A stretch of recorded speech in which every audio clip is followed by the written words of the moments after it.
వరదానము: ఏ ఆత్మకైనా ప్రాప్తుల అనుభూతిని చేయించే యథార్థమైన సేవాదారీ భవ. యథార్థమైన సేవాభావం అనగా సదా ప్రతి ఆత్మ పట్ల శుభభావన, శ్రేష్ఠ కామన యొక్క భావము.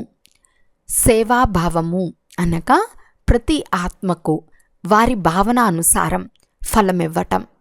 సేవ అనగా ఏ ఆత్మకైనా ప్రాప్తి యొక్క ఫలంను అనుభవం చేయించటం. ఇటువంటి సేవలో తపస్సు కూడా జతలో ఉంటుంది. ఎక్కడైతే యథార్థమైన సేవాభావం ఉంటుందో అక్కడ తపస్సు యొక్క భావం వేరుగా ఉండదు. ఏ సేవలో త్యాగము, తపస్సే ఉండదో అది పేరుకు మాత్రమే సేవ. అందువలన త్యాగము, తపస్య మరియు సేవల కంబైన్డ్ రూపం ద్వారా సత్యమైన యథార్థ సేవాదారిగా